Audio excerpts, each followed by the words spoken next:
আসসালামু আলাইকুম, welcome back to my channel BD Najaf cooking. আজকে আমি আপনাদের তৈরি করে দেখাবো অরেঞ্জ পাউন্ড কেক। এই শীতের সিজনে তো খুব সহজে অরেঞ্জ অ্যাভেলেবেল পাবেন, তাই আপনারা ঝটপট আমার রেসিপিটি ফলো করে অরেঞ্জ দিয়ে এই কেকটি তৈরি করে নিতে পারবেন খুব সহজে। আশা করব আজকের এই অরেঞ্জ পাউন্ড কেক রেসিপিটি আপনাদের কাছে ভালো লাগবে। ভালো লাগলে অবশ্যই বিডি নাজাফ কুকিং চ্যানেলটিকে সাবস্ক্রাইব করবেন, লাইক করবেন আর কমেন্টস করে অবশ্যই জানাবেন অরেঞ্জ পাউন্ড কেকটি আপনাদের কাছে কেমন লেগেছে। অরেঞ্জ পাউন্ড কেক তৈরি করার জন্য প্রথমে আমি এখানে একটি অরেঞ্জ নিয়ে নিচ্ছি।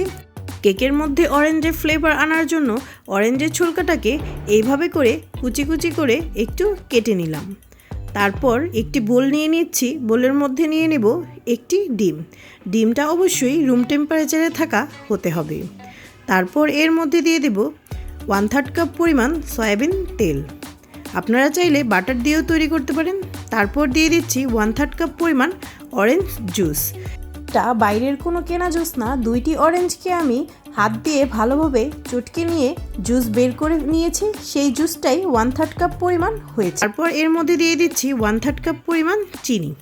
এখন এই সমস্ত উপকরণকে ভালোভাবে হ্যান্ড উইচ দিয়ে মিক্সড করে নিতে হবে। মিক্সড করতে করতে এমনভাবে মিক্সড করতে হবে যেন ডিমের হলদেটা ভাব চলে গিয়ে হোয়াইট হয়ে যায়।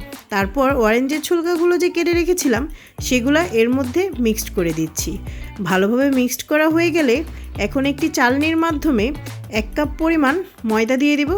আপনারা চাইলে আটা দিয়েও কেকটি তৈরি করতে পারেন, তবে ময়দা দিয়ে কেকের ফ্লেভার ভালো হয়। তারপর এর মধ্যে 1/2 টেবিল চামচ পরিমাণ বেকিং সোডা এবং 1 টেবিল চামচ পরিমাণ বেকিং পাউডার দিয়ে দিলাম। বেকিং সোডাটা অবশ্যই দেওয়ার চেষ্টা করবেন। চালনির মধ্যে রেখে এইভাবে করে ছেঁকে নিলাম, ছেঁকে অবশিষ্ট অংশগুলোকে ফেলে দিলাম। এবার হ্যান্ড উইচ দিয়ে আলতো হাতে নেড়ে চেড়ে সমস্ত উপকরণ মিক্সড করে নেব।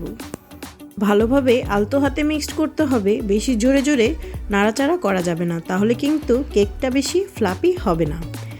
তারপর এর মধ্যে দিয়ে দিলাম আবার 3 টেবিল চামচ পরিমাণ অরেঞ্জ জুস। ভালোভাবে অরেঞ্জ জুসটাকে মিক্সড করে নেব। এরপর এর মধ্যে দিয়ে দেব অরেঞ্জ ফ্রুট কালার 1 টেবিল চামচ পরিমাণ। এটা আপনারা না দিলেও চলবে, তবে অরেঞ্জ কেক যেহেতু তাই একটু অরেঞ্জ কালার আনার জন্যই অরেঞ্জ ফ্রুট কালারটি ইউজ করছি। তারপর এর মধ্যে দিয়ে দিচ্ছি 1/3 কাপ পরিমাণ দুধ। দুধটাকে আমি আগে থেকে জাল করে ঠান্ডা করে রেখেছিলাম।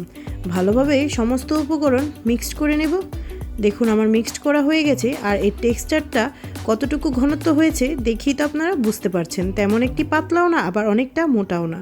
এবার যে মোলটার ভিতরে কেকটা রেডি করব সেই মোলটার ভিতরে বেকিং পেপার বিছিয়ে দিয়ে তেল ব্রাশ করে নিয়েছিলাম। তারপর এর মধ্যে কেকের ব্যাটারটা ঢেলে দিচ্ছি। ঢেলে দিয়ে 2-3টি এরকম করে ট্যাপ করে নিচ্ছি যেন ভিতরে কোনো বাতাস থাকলে বেরিয়ে যায়। তারপর কেকের ঢাকনাটা ফিল করে দিলাম। এবার চুলায় একটি পাত্র বসিয়ে তার মধ্যে 2 কাপ পরিমাণ পানি দিয়ে দিয়েছি। পানিটা হালকা কুসুম গরম হয়ে আসলে ভিতরে একটি তয়লা দিয়ে দিচ্ছি।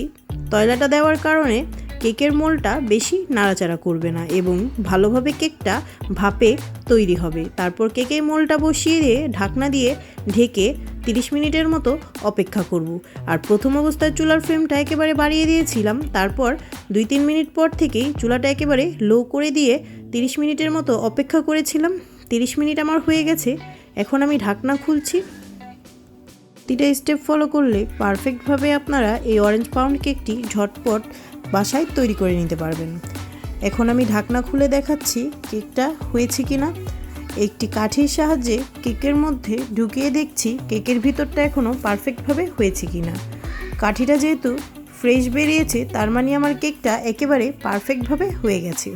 চুলা থেকে নামিয়ে নিলাম এবং একটি নাইফ দিয়ে চারো সাইডে একটু ট্যাপ করে দিচ্ছি যেন খুব সহজে কেকটা নিচে পড়ে আসে।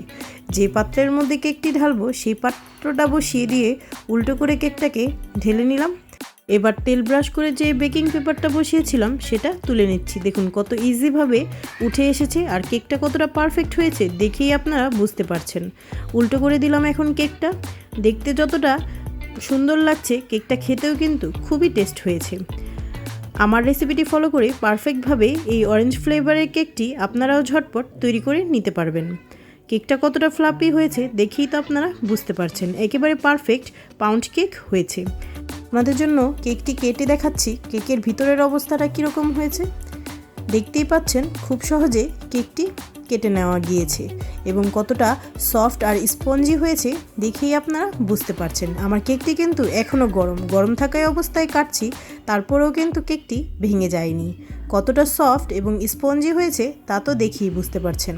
আশা করব আজকের এই অরেঞ্জ পাউন্ড কেক রেসিপিটা আপনাদের কাছে ভালো লেগেছে।